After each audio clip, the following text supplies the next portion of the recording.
Bismillahirrahmanirrahim. Assalamu alaikum class 10th. I welcome you all in online support program. I am your computer lecturer Musharraf Naseem and I am from Army Public School and Colleges Askari 14 Rawalpindi campus. I hope you all are doing well.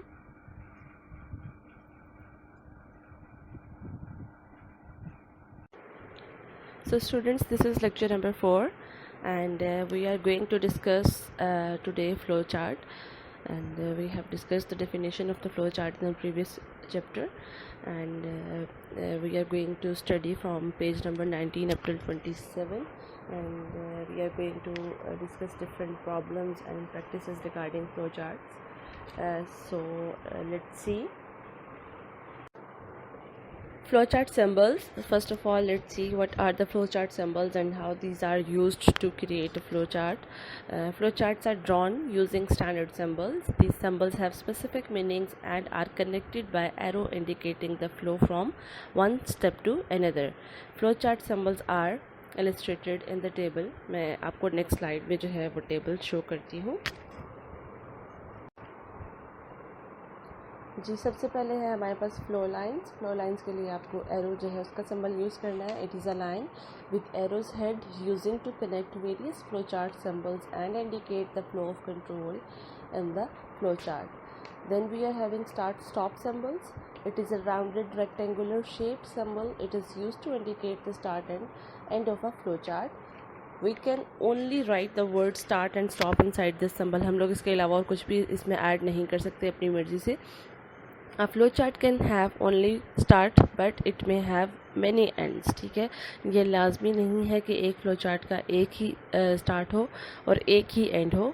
कुछ फ्लोचार्ट्स ऐसे भी होते हैं जिसमें उसके बहुत सारे possible ends या सोल्यूशंस जो हैं वो निकल रहे होते हैं, तो उसके मैनी एंड्स हो सकते हैं. Then we are having input and output symbols. उसके लिए जो आपको शेप नज़र आ रही है इसको पैरेललोग्राम बोलते हैं. Parallelogram represents input and output operations in a flowchart. It contains the word read or input along with the variables for input operations, or print or output along with the output data for output operation. इसमें repeat कर रही हूँ कि parallelogram जब हमने use करनी है तो उसमें अगर हम लोगों ने रीड और इनपुट का कीवर्ड यूज़ करना है. रीड जो है वो भी कैपिटल लेटर में आप लिखेंगे और इनपुट जो है वो भी कैपिटल लेटर्स में आप लिखेंगे. रीड का मतलब क्या होगा कि आपने जो वेरिएबल्स लिए हैं उनकी जो वैल्यूज़ हैं वो आप यूज़र से लेंगे, और इनपुट का मतलब क्या होगा कि इनपुट जो है वो आप खुद से डाल रहे हो. ठीक है, इनपुट वेरिएबल जो है वो आप डाल रहे हो. उसके अलावा जो आउटपुट के लिए है प्रिंट है, इसका मतलब ये है कि आप उसका सोल्यूशन जो है वो प्रिंट करवा रहे हो या आउटपुट करवा रहे हो. आउटपुट करवा रहे हो तो आप डायरेक्टली आउटपुट करवा दोगे, और अगर प्रिंट का वर्ड यूज़ करो तो इसका मतलब ये है कि आप उसको प्रिंट की कमांड से प्रिंट करवाओगे. तो सिमिलरली जब आप इनपुट में रीड और इनपुट की बात करोगे तो रीड का मतलब ये है कि आप यूज़र से ले रहे हो, और इनपुट का मतलब ये है कि आप जो है वो उसको इनपुट मैसेज के थ्रू जो है वो मांगोगे. ठीक है, उसके बाद है process symbol. Rectangular block is used for any data processing operations. All the calculations appear inside the processing symbol, such as sum equals to a plus b. Variables are also initialized inside the process symbol, such as k equals to 1. ठीक है जी, process symbol के अंदर आपने जो भी इसकी formulas या उसकी कैलकुलेशंस या उससे रिलेटेड लॉजिकल ऑपरेशंस जो हैं वो परफॉर्म करने हैं, वो आपने प्रोसेस के अंदर करने हैं. उसके बाद है decision symbols. Decision symbol is a diamond shaped symbol, represents decision in a flow chart and it contains a condition. ठीक है, जहाँ पे आपके जो है फ्लो चार्ट को, आपके प्रोग्राम को या आपके एल्गो को कंडीशन चेक करनी होगी, वहाँ पे आपको हमेशा डायमंड शेप जो है वो यूज़ करनी होगी. If the condition is true the path marks yes to be followed. अच्छा, अब आपने क्या करना है, इस कंडीशन उसने जो कंडीशन है वो आपने डायमंड शेप के अंदर लिखनी है, और अगर आपकी कंडीशन जो है वो ट्रू होती है तो आपने उसमें से एक एरो निकालना है और उसके आगे येस लिखना है.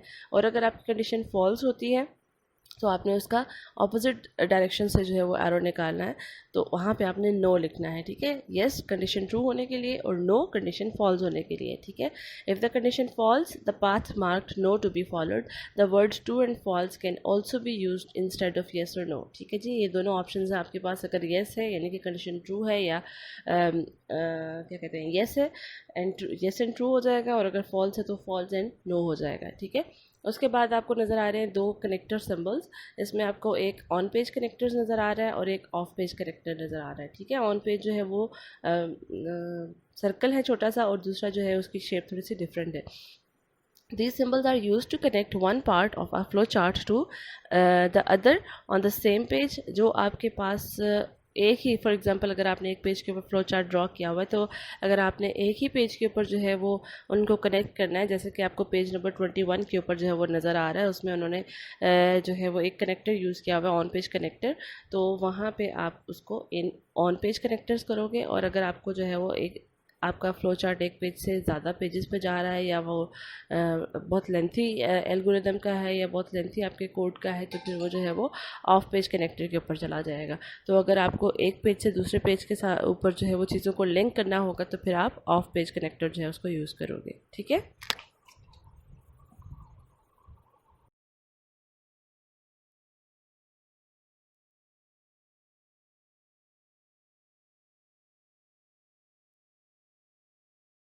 ओके जी, let's start from the flow chart number 1। हम लोगों ने जो प्रीवियसली जो है जितने भी एल्गोरिदम्स बनाए थे, उन्हीं एल्गोरिदम्स को हम लोग कंटिन्यू करते हुए जो है आगे इस चैप्टर के अंदर जो उनके फ्लो चार्ट्स क्रिएट करेंगे। तो जैसे आपने एल्गोरिदम्स बनाए थे, तो एल्गोरिदम्स के अंदर आप लोगों ने उसकी प्रोसेसिंग जो है, उसके इनपुट्स, उसके प्रोसेसिंग, उसके आउटपुट्स हैं, वो आपको क्लियरली पता थे। तो इसी तरीके से जब आप फ्लो चार्ट जो है वो ड्रॉ करने लगेंगे, तो वो सारी चीज़ें आपको पता होनी चाहिए, क्योंकि वो ऑलरेडी आप लोग सारे स्टेप्स कर चुके हुए हो। इस वजह से यहाँ पे इन लोगों ने जो है उनके स्टेप्स नहीं बनाए हुए। लेकिन अगर आप जब कोई बिल्कुल इंटायरली नई चीज़ जो है वो उसको ड्रॉ करोगे, उसका फ्लो चार्ट बनाओगे, तो आपने क्या करना है, उनके इनपुट्स आपको पता होना चाहिए, वो आपने सेपरेटली लिख लेने हैं, उनकी प्रोसेसिंग लिख लेनी है, और उसके आउटपुट्स जो वो आपने सेपरेटली लिख लेने हैं। तो सबसे पहले, before drawing the flowcharts to solve this problem, the input to the flowchart type calculation to be performed and the required output must be defined। ये जो मैं already बता चुकी हूँ, from the statement of the flowchart it is clear that sum, product and average are to be calculated and given are 5 numbers। flowchart number 1 क्या कह रहा है जी? flowcharts to find the sum, product and average of 5 numbers।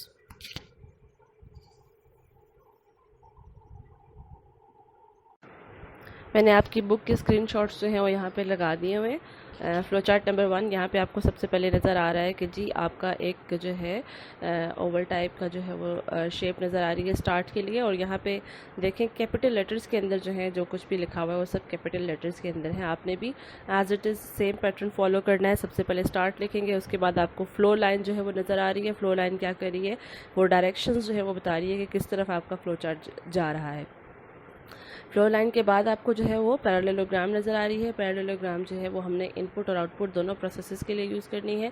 Input हम लोगों ने यहाँ पे keyword लिखा है इनपुट, और उसके आगे हम लोगों ने इनपुट कितने वेरिएबल्स चाहिए, उन वेरिएबल्स के नाम लिख दिए हैं। इनपुट ए कॉमा, अब यहाँ पे जितने भी वेरिएबल्स होंगे वो सारे कॉमा सेपरेटेड होंगे।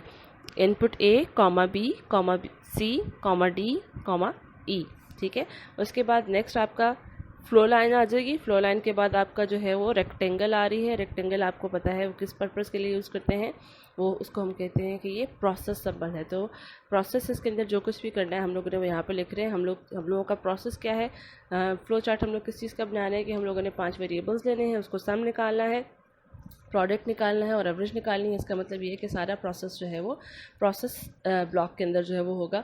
तो सिमिलरली यहाँ पे sum equals to A plus B plus C plus D plus E, sum का फॉर्मूला आ जाएगा। सिमिलरली प्रोडक्ट का आ जाएगा P R O D, product को रिप्रेजेंट कर रहा है, equals to A asterisk B asterisk C asterisk D asterisk ई।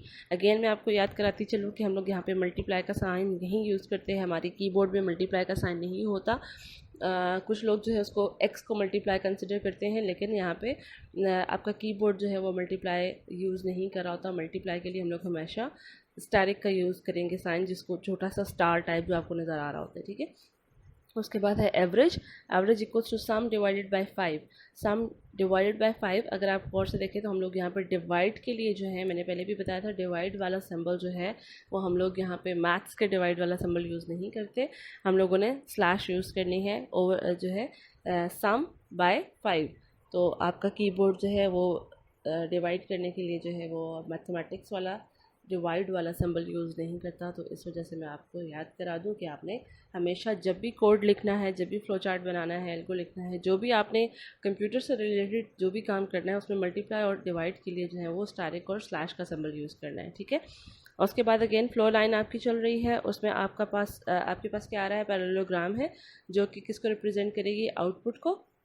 और आउटपुट में उसने क्या कहा था कि हम लोग 2 वर्ड्स लिख सकते हैं, या तो आउटपुट और या तो जो है प्रिंट, ठीक है। तो हम लोगों ने यहाँ पे क्या करवाया हुआ है, आउटपुट डिस्प्ले करवा रहे हैं। आउटपुट के अंदर हमने सम कॉमा प्रोडक्ट कॉमा एवरेज, यानी कि हमने सम के ऊपर अगर आप प्रोसेस में देखिए तो प्रोसेस में सम में सब कुछ जो है वो ऐड होके जो है वो सम के वेरिएबल के अंदर स्टोर हो जाएगा। इसी तरह से प्रोडक्ट के वेरिएबल के अंदर जो है वो सारी कैलकुलेशंस होकर जो उसका रिजल्ट आएगा वो प्रोडक्ट के वेरिएबल में स्टोर हो जाएगा।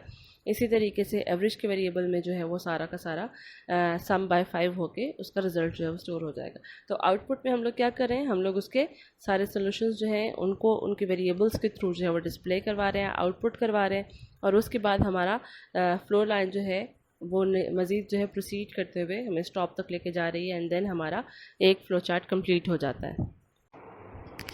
Flow chart number 2, flow charts to find the largest of 3 unequal numbers. हम लोगों ने इसका एल्गोरिथम ऑलरेडी बना लिया हुआ था।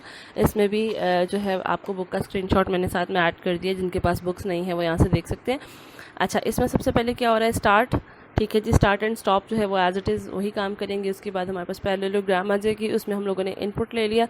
हम लोगों को जो वेरिएबल्स रिक्वायर्ड हैं वो इनपुट में आ जाएंगे। ए बी सी 3 हम लोगों ने वेरिएबल ले लिए, उनको हम लोगों ने असाइन कर दिया कि जी ए हो जाएगा, बी हो जाएगा और सी हो जाएगा। उसके बाद हमें एरो जो है वो डायरेक्ट करते हुए जो है वो लेके जा रहा है। अब हमने करना क्या है, हमने चेक करना है कि इन तीनों में से सबसे बड़ा वाला नंबर कौन सा है। अब हम लोगों ने क्या करना है कि सबसे पहले हम लोग चेक करेंगे कि क्या ए सबसे बड़ा है। तो उसके लिए हमने कंडीशन लगाई है। कंडीशन लगाने के लिए हम लोगों ने क्या करना है, कंडीशन लगाने का मतलब ये है कि अगर ऐसा होता है, अगर ऐसा होता है का मतलब ये है कि हम कंडीशन चेक करें। और कंडीशन चेक करने के लिए हमने हमेशा क्या करना है, डिसीजन सिंबल्स लेना है। हम लोग यहाँ पर डिसाइड करेंगे कि इनमें से कौन सा बड़ा है। तो जहाँ पे हमने डिसीजन लेना है वहाँ पे डायमंड शेप जो है वो यूज़ होगी। तो if A is greater than B and A is greater than C, हम लोगों ने कंडीशन क्या चेक करनी है कि ए बी से बड़ा है और ए सी से भी बड़ा है।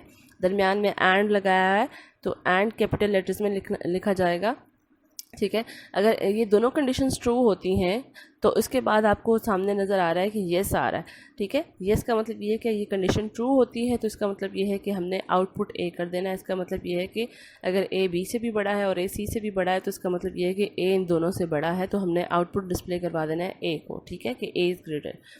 अगर ऐसा नहीं होता, आप वापस आएँ कंडीशन डिसीजन पे आएँ तो वहाँ से एरो निकल रहा है नो वाला, ठीक है, कि अगर ऐसा नहीं होता तो फिर क्या होगा, तो ए अगर बड़ा नहीं है तो बी बड़ा हो सकता है, ठीक है। फिर हमने बी को चेक करना है, B is greater than A and B is greater than C.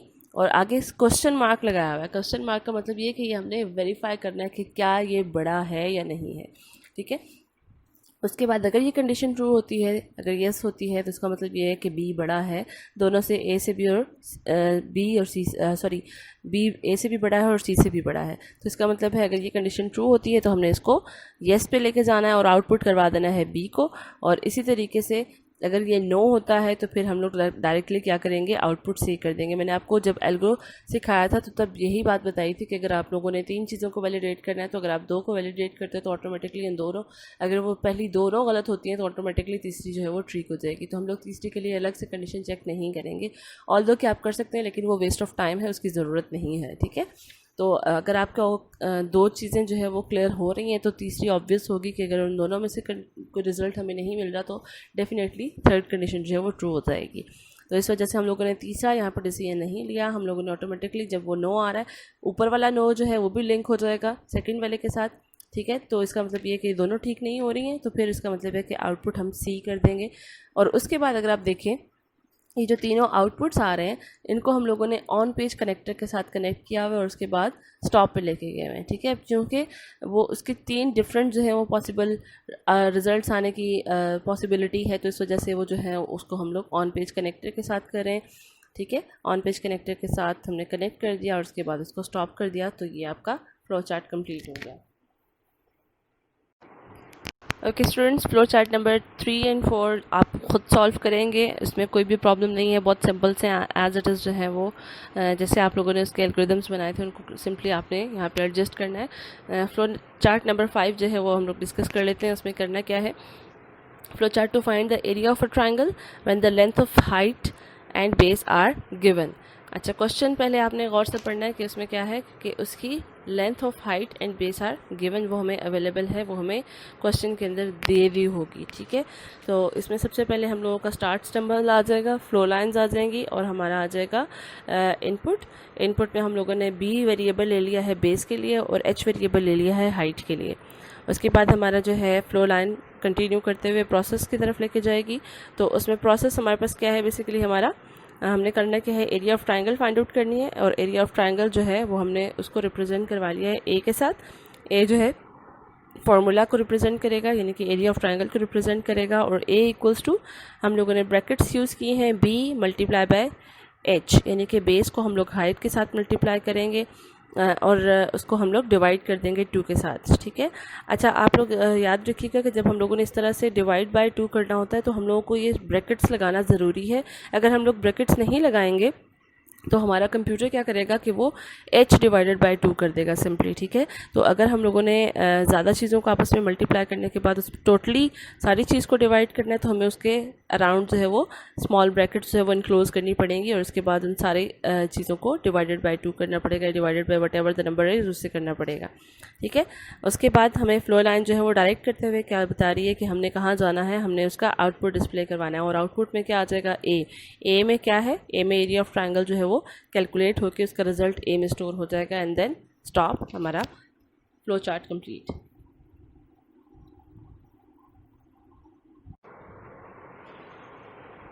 All right, next flow chart number 6, very important one. Flow chart to read marks M and print letter grade according to the following scheme. Scheme आपको given है, marks हैं और उसके corresponding उसके grades हैं कि अगर आपके मार्क्स जो है 80 से ज़्यादा और 100 से कम होते हैं तो आपको ए मिलेगा, अगर आपके मार्क्स 70 से ज़्यादा और 80 से कम होते हैं तो बी मिलेगा, 60 से ज़्यादा और 70 से कम होते हैं तो आपको सी मिलेगा, और 50 से ज़्यादा और 60 से कम होते हैं तो डी मिलेगा, और अगर 50 से कम है तो ग्रेड एफ मिलेगा।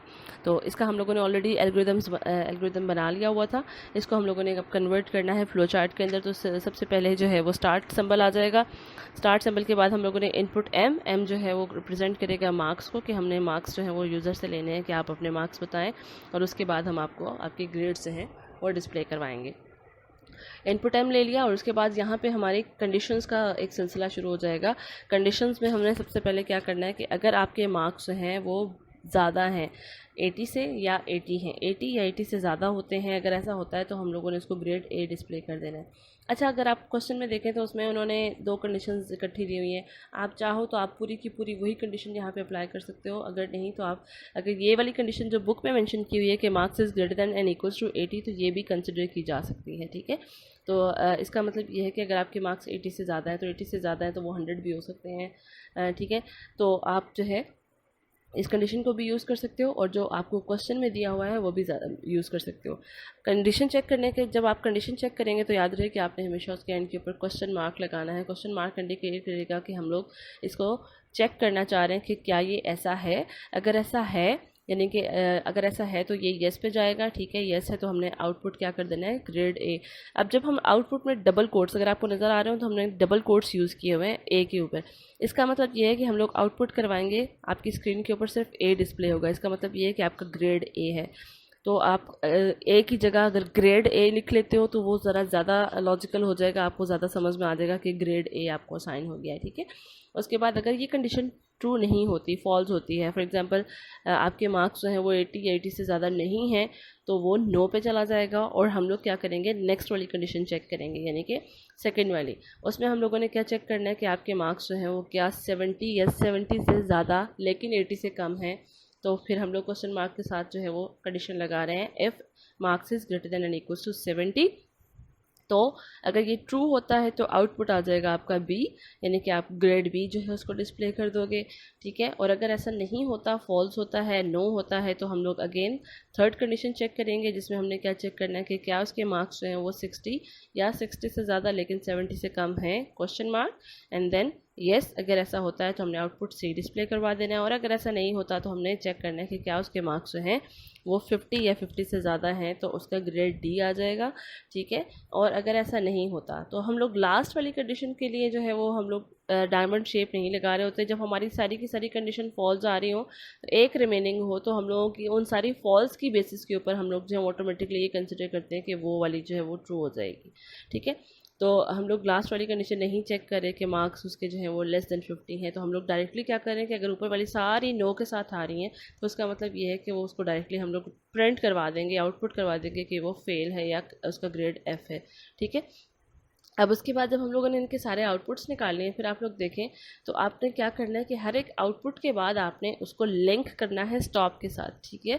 कि अगर आप ऐसा नहीं करते तो आपका प्रोग्राम जो है वो एंड नहीं होगा। अगर आप देखें आपने आउटपुट जो किया है उसका एरो जो है वो स्टॉप पे लिंक हो रहा है, आउटपुट बी का एरो स्टॉप पे लिंक हो रहा है, आउटपुट सी का एरो स्टॉप पे लिंक हो रहा है, डी का हो रहा है, एफ का हो रहा है, ठीक है। ये आपको मैंडेटरी है कि आपने जब फ्लो चार्ट बनाने हैं तो ये आपने मेंशन करना है। आप यहाँ पे बेशक कनेक्टर लगा लो, ऑन पेज कनेक्टर लगा के पहले इन सारों को सर्कल के साथ जो है वो कनेक्ट कर दो, और कनेक्टर को जो है वो स्टॉप के साथ कनेक्ट कर दो, जैसे आप लोगों ने पेज नंबर 21 के ऊपर किया था। लेकिन याद रहे कि आप लोगों ने सारे के सारे जो भी आउटपुट्स होते हैं, पॉसिबल आउटपुट्स होते हैं, उनको स्टॉप के साथ कनेक्ट लाजमी करना होता है। ओके, नेक्स्ट हमारे पास है flow chart to print a multiplication table of a given number. आपने एक नंबर जो है वो लेना है, या यूज़र आपको देगा या आपको गिवन होगा, आपने उसका जो है वो टेबल जो है वो डिस्प्ले करवाना है आउटपुट स्क्रीन के ऊपर। तो सबसे पहले स्टार्ट सिंबल आ जाएगा, एरो आ जाएंगे, और इनपुट करवाना है आपने नंबर, जिस भी नंबर का टेबल रिक्वायर्ड होगा वो नंबर आप यहाँ पे इनपुट करवा लेंगे। और उसके बाद हम लोग एरो फ्लो लाइन जो है वो लेके जा रही है हमें प्रोसेसेस की तरफ। हमने k = 1 ले लिया है। k = 1 का मतलब ये है कि हमने जो टेबल है वो 1 से स्टार्ट करना है, ठीक है। और उसके बाद p एक वेरिएबल ले लिया है जिसमें हमने उसकी प्रोडक्ट लेनी है, और उस नंबर को k से मल्टीप्लाई करते जाएंगे। k = 1 लेने का मतलब ये है कि जैसे हम लोग कहते हैं 2 1s are 2, 2 2s are 4, तो 1 और 2 जो होगा वो k होगा, यानी कि ये आपकी कैलकुलेशंस यानी कि काउंटर के तौर पे काम करेगा कि k की वैल्यू पहले 1 होगी, यानी कि उसकी फर्स्ट आइट्रेशन, फिर second iteration up to so on, यहाँ पे जो है वो 12 तक उसका टेबल डिस्प्ले करने जा रहे हैं। तो p जो होगा उसका प्रोडक्ट होगा जो कि इसके रिज़ल्ट को शो करेगा। फॉर एग्जांपल 2 4 6, अगर हम लोग 2 के टेबल की बात करते हैं तो वो उसकी प्रोडक्ट या मल्टीप्लिकेशन रिज़ल्ट को डिस्प्ले करेगा। आउटपुट हमने क्या करवाना है, हमने उसका टेबल जो है वो डिस्प्ले करवाना है p, ठीक है। p में क्या आ जाएगा, उसकी प्रोडक्ट डिस्प्ले हो जाएगी। उसके बाद हम लोग मज़ीद प्रोसेस कर रहे हैं। वो प्रोसेस में क्या है कि k = k + 1, यानी कि एक दफ़ा मैंने एक चीज़ को मल्टीप्लाई कर लिया है, यानी कि 2 1s are 2 कर लिया है, तो उसके बाद 2 2s are करने के लिए मुझे k की वैल्यू जो है वो ऐड करनी पड़ेगी। तो k के अंदर क्या होगा, k की वैल्यू +1 होती जाएगी। अब इसी तरीके के साथ फिर हमने क्या करना है कि हमने कहाँ तक लेके जाना है, k की वैल्यू इंक्रीज़ होती जाएगी, प्रोडक्ट्स आती जाएंगी, और हमने चेक करना है कि क्या k की value less than and equals to 12 है।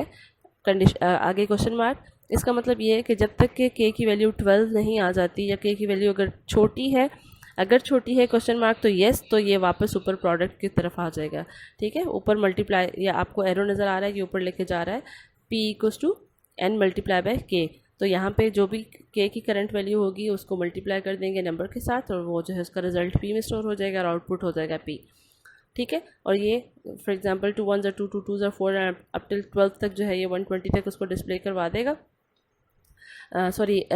उसका 12 आइट्रेशंस जो है वो करवा देगा। और उसके बाद जो है क्या करेगा, अगर कंडीशन अब यहाँ पे क्या आ जाएगा, फॉर एग्जांपल उसकी वैल्यू जो है k की वैल्यू जो है वो 13 हो जाती है, k = 12 + 1 13 हो जाती है। तो 13 आने के बाद जो है वो दोबारा जब कंडीशन चेक करेगा कि क्या 13 less than and equals to 12 है, ऐसा नहीं होगा तो फॉल्स हो जाएगा।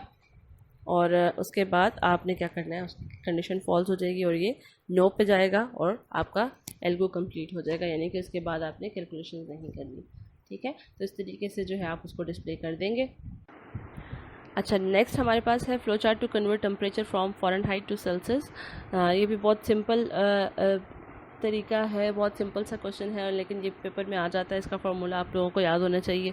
इसमें आपने क्या करना है, स्टार्ट करना है इनपुट फ़ारेनहाइट में आपने टेम्परेचर ले लेना है। एफ़ जो है वो फ़ारेनहाइट टेम्परेचर को रिप्रेजेंट करेगा, उसका प्रोसेस जो है उसके फार्मूला को रिप्रेजेंट करेगा। प्रोसेस यानी कि सी के अंदर क्या आ जाएगा, सेल्सियस का रिजल्ट आएगा, that is equal to 5/9। This is the formula. इसमें कंफ्यूज मत होना कि पता नहीं ये क्या चीज़ कहाँ से आ गई है। तो ये फ़ारेनहाइट टू सेल्सियस कन्वर्ट करने का टेम्परेचर का फार्मूला है 5/9 और इसके बाद ब्रैकेट्स F-32 ब्रैकेट्स क्लोज। ठीक है, इसके अंदर F की वैल्यू पुट करेंगे तो हमें जो वैल्यू जो है वो मिल जाएगी सेल्सियस के अंदर एंड देन उसका आउटपुट जो है वो हम लोग डिस्प्ले कर देंगे, जो कि हम लोग पैरेललोग्राम में हमें नज़र आ रहा है कि आउटपुट सी के अंदर सेल्सियस का रिजल्ट आएगा, वो हम लोग डिस्प्ले करवाएंगे और उसके बाद स्टॉप हो जाएगा। That's it. और इस तरीके से आप इजीली फ्लो चार्ट जो है वो डिज़ाइन कर सकते हो। All right girls, that's it for today.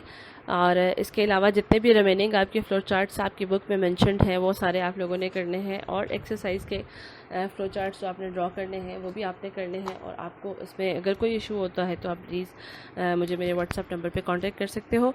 और इसके अलावा जो है आपने MCQs जो हैं वो भी सॉल्व कर लिए हुए थे, और फ्लो चार्ट्स जो है मैंने आपको एल्गोरिदम्स जो है वो मैंने आपको पहले भी अपनी पुरानी असाइनमेंट्स के अंदर जो है वो मेंशन कर दिए थे कि आपने एल्गोरिदम्स कंप्लीट करने हैं। अभी तक मुझे कंप्लीट एल्गोरिदम्स किसी के भी नज़र नहीं आए, प्लीज़ वो मुझे सेंड करें। और उसके बाद अगर आप अपनी एक्सरसाइज की तरफ आएँ तो एक्सरसाइज के अंदर क्वेश्चन नंबर 10 में जो है लिखा हुआ है convert the algorithms of question number 4 to 9 to flow charts. इसका मतलब ये है कि आपने जितने भी एल्गोरिदम्स बनाए हैं उन सबको आपने फ्लो चार्ट्स के अंदर भी कन्वर्ट करना है। So this is your task, इसको आप कंप्लीट करें and do let me know. Up till then take cares, Allah हाफिज़, have a nice day, bye bye.